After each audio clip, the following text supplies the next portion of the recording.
Susanna says, I can't use Mercari even with a VPN. Is this happening with anyone else? What may be the problem? Honestly, it might be the fact that you're not in the US. Currently, I believe Mercari is only for the US. So if you do live outside the US, you can't sell on Mercari, but you still can sell on eBay for your local eBay marketplace. You can still sell on Poshmark. You can still obviously sell on Amazon. And depending on where you live in the world, there might be other marketplaces for you. I know there's one specifically for New Zealand. There's a couple of other ones here and there depending on where you live, but that might be the reason. Now, if you do live in the US and you can't, for whatever reason, sign up for Mercari, then it's probably just like a technical error. Then I would just, contact support and they should be able to straighten it out for you pretty easily. So good question. Hope that helps, Susanna. My guess is probably you're not in the US and that's probably why. So maybe the VPN might be the issue there, or just sell on a different platform. Next question is, when you were looking at Keepa charts of books, is there any way to know if the drops are for used or new sales? Any way to check if a new book is selling? Yeah, so usually there's like a way, if you go to the actual tutorial in the course on Keepa, there's a way to sort through new and used, right? So you just have that little check in the actual chart, and then it should pop up with the new price or the new sale and like the sales history for that, as well as the used one. So you should be able to just kind of, if you don't want both of them on at the same time, just check one off, check the other one on, and that way you can see the data for specifically new or specifically used. Next question is, what tools do you use for OA? Currently on the free trial for Source Mogul, I'm trying to find cheap Chrome extension, or I'm trying to find a cheap Chrome extension to show daily and monthly product sales data. So to answer your question for daily and monthly product sales data, I use Jungle Scout. It's very, very, very good, and I highly recommend it regardless of the business model. I literally use it every single day in pretty much every single business model that I plan to resell back on Amazon with. That said, people obviously think it's expensive. I don't think it's expensive. I think if you pay yearly and you go with the light version, I believe it's $9.99 a month. Now, sometimes you can't find like the light version landing page, so you might have to go with the normal version. So try to first and foremost Google Jungle Scout Chrome extension light version, right? And if you can find that landing page, because that's exactly what I still pay for, it's $9.99 a month. So that's pretty cheap. If you can't find it, because they obviously discontinued that they're not pushing the light version anymore, they're just keeping it obviously hidden for people that are already subscribed to keep those people as customers, kind of like me.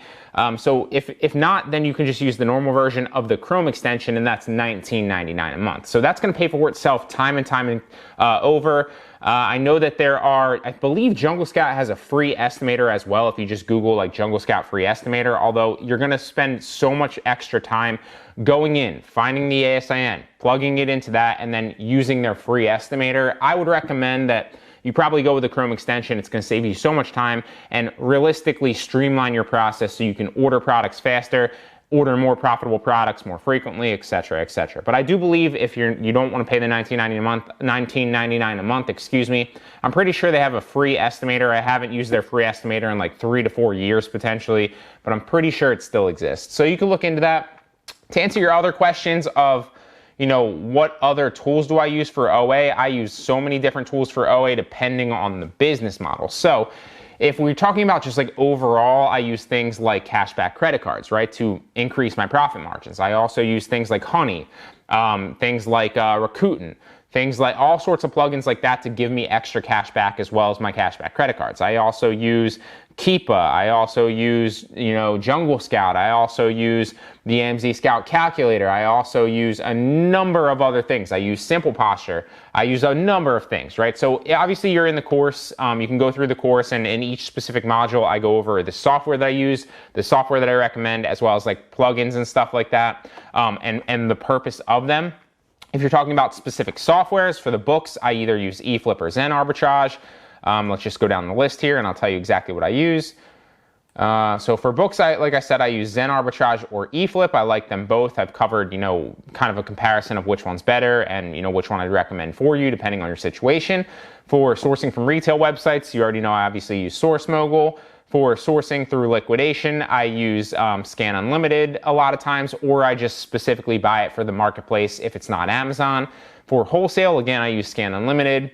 For cashback and coupon, obviously I'm not really using anything. I'm just kind of estimating the cheapest potential profit margin and reselling it back on eBay, Poshmark, Mercari. So that pretty much kind of sums it up for you. I use a number of different things depending on the business model, but obviously if you go to that specific section in that module in the course, you can see exactly what software I recommend and exactly what plugins I use in all the tutorials, as well as if you go to the second module in the course, which I believe is Module 2, obviously. I don't know why I just recapped that. It's Module 2, things that will make online arbitrage exponentially easier and more profitable. There's probably 5 to 6, if not maybe 10, honestly, things that I recommend in there. And obviously Jungle Scout, the Chrome extension that will cover your sales for the month and everything like that, or estimate sales for that listing, and is $19.99 a month, like I said, is something that I highly recommend with that. So that pretty much answers your question. I hope that kind of covers everything. Those are the tools that I use. That's the Chrome extension that I recommend that you use. And like I said, if you're strapped for cash initially or you want to really maintain your margins, I believe that Jungle Scout has a free estimator. Just Google it and you should be able to find it potentially. Last question, Chuck says, yes, sir. I'd like to know if you have any experience selling in Canada. If so, are there any custom fees to ship into FBA there? Also, is it worth selling there? Thank you in advance. So I don't actually personally sell on from the US marketplace, because obviously you sell in the US, Chuck. From the US marketplace, you can go into the back end of your settings, kind of like your vacation mode, like right there, because you just said you went on vacation, or you went on vacation mode for like a week. I believe it's right there off the top of my head. If you go to your settings and you go towards where you're going to put your I almost said your closet, but this is in Poshmark, your store or your Amazon listings on vacation mode and make them inactive, you can actually right there above it, I believe, if I'm remembering correctly, you can join and say that you want to sell in Mexico and Canada as well, right? So North America in general. I don't believe that there are any extra custom fees. Now, I haven't actually done that myself. I had it checked for a long time, for like a couple months before this, but that was back when I was literally only selling a lot of used textbooks and some products in FBA, so I didn't really make any sales there to my knowledge. I don't believe that there are any custom fees. I don't do it anymore, so I don't have Canada open for mine, it's inactive. I don't have Mexico open for mine, it's inactive. But I believe all it does is just give you an extra potential to sell it in those actual countries, and then I think the customer would just potentially pay the shipping, or FBA covers that for them. So